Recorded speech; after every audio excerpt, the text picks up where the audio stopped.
Hello, Nadia here. This is She Builds Again, and we are going to be talking all about how to rebuild in life, faith, and finances after disappointments and setbacks and any kind of hardships that you've been going through or that you've dealt with. I am really excited to be here with you today, and we are going to be talking all about when church isn't easy to do. And so, story time, I was at church on Sunday. My husband's actually away right now, so he'll be away for the next month. We have, thankfully, a full-time nanny, but she obviously cannot work 7 days a week. It's a bit stressful and overwhelming for me at times because they have two different sets of needs. One is 18 months old, one is 6 going 7. And they both want my undivided attention, and I just feel like I'm doing all the things, going a little crazy, while also trying to keep the house relatively clean and some kind of normalcy, and also keeping my mental health and my sanity. And so that's where I am. Yesterday I tried to get the kids out of the house so we could go to church. Church is actually 4 o'clock in the afternoon most Sundays where we live in Southeast Asia. And so because of that, we had a chill morning, and then at around 3 o'clock, I finally was like, hey, we're getting out of the house. Made sure that everyone was dressed and hair done, and we frantically got out of the house and made it in time for church.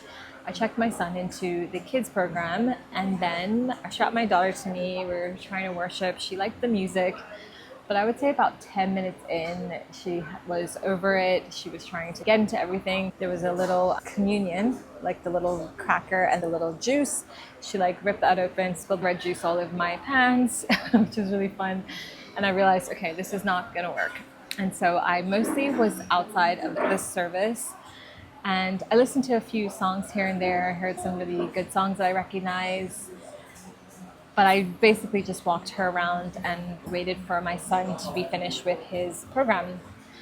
It was hard because I wanted to worship. It was hard because I wanted to hear the message. I really felt like if I could get this time in with God, it would hopefully make my week go a little bit easier. But the reality is that in some seasons, especially if you have kids or small kids, or if you're traveling, then it's so hard to actually have this consistent faith practice.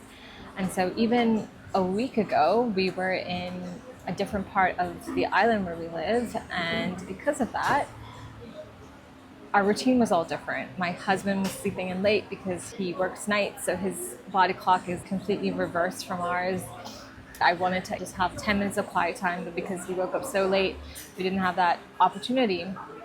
And so that's the season I am in life right now, and I guess that what I'm learning is that I have to give myself grace, just like God would give me grace, but also I have to have mini snippets of church.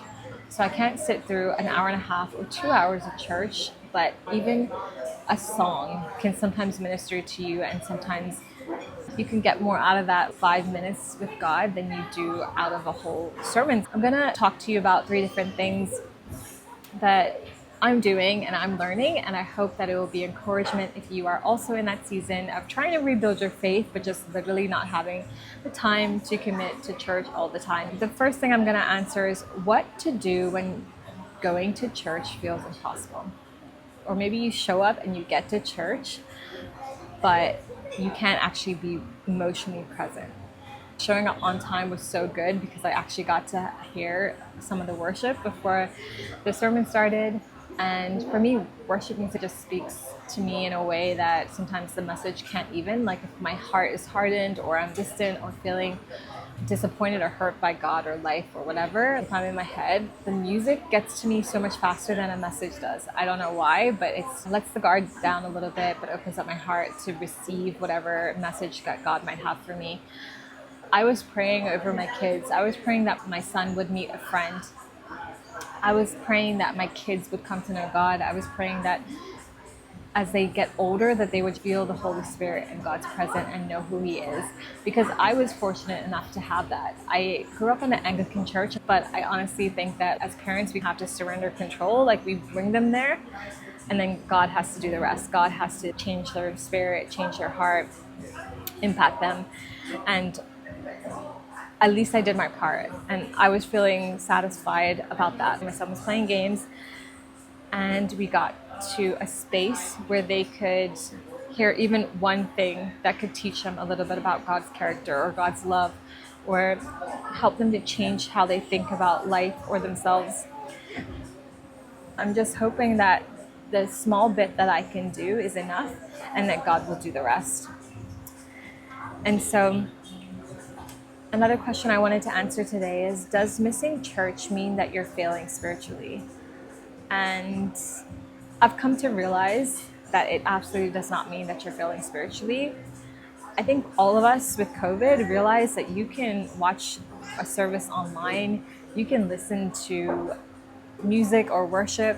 There's so many things you can do. There's YouTube, there's apps that teach you the Bible. So it's important to realize that because we live in this amazing digital age, there are tools that allow us to not just wait until Sunday for church, for God, to feel His presence. I'm just literally like, what's the one small thing I can do to feel God's presence, to get closer to Him, to know that He loves me, and to trust Him, and to surrender my plans for my life over to Him.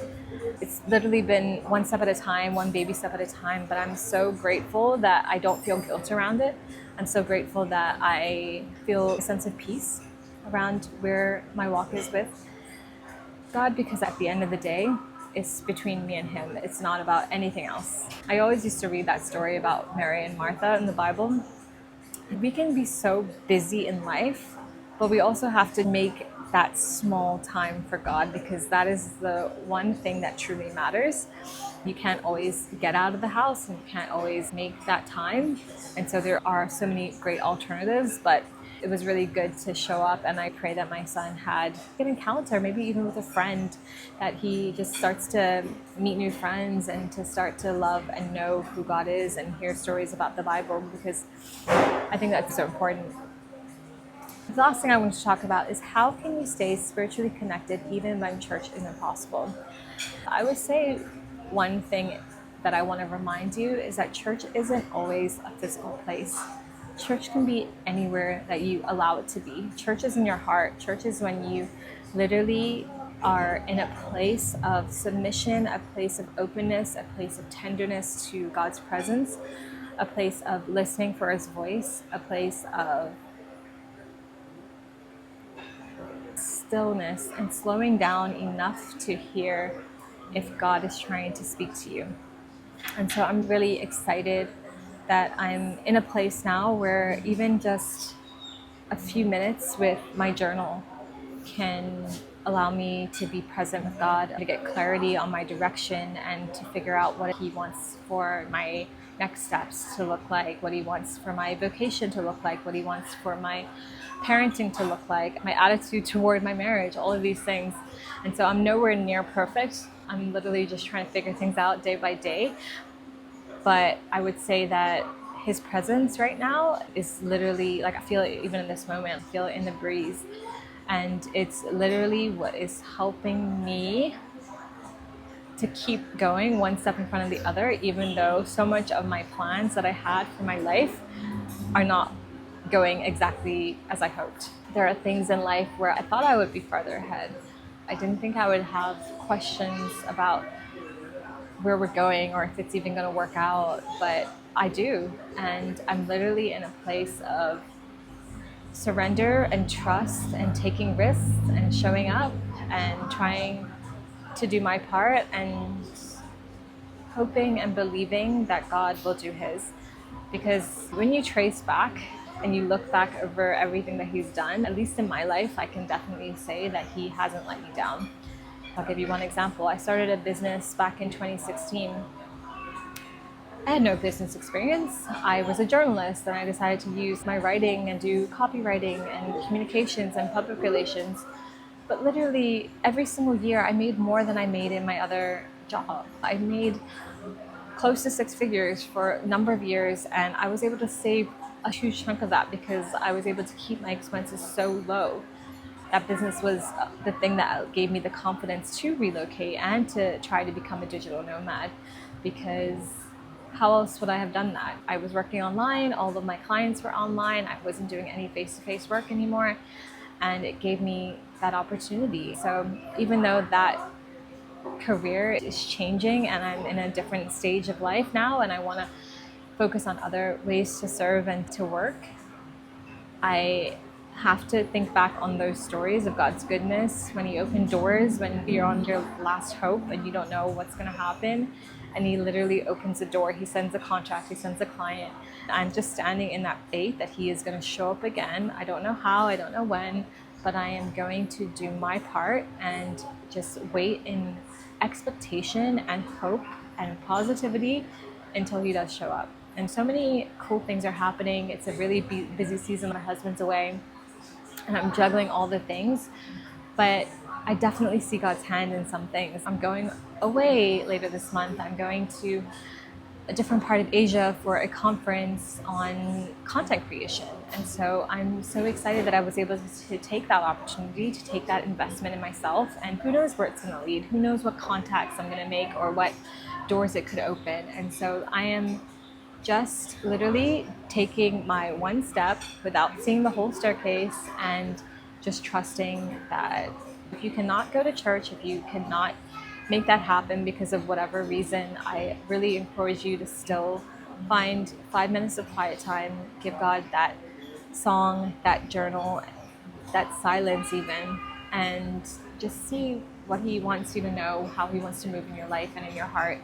So I hope this was encouraging to you. If you are in a busy season, if you're in a rebuilding season, just let me know, what do you get the most benefit of when you cannot get to church? Let me know in the comments, and I hope that you will like and share this video. And also please subscribe, because it's going to help me to figure out what it is that you like, and I can create more content like that for you. Thank you so much.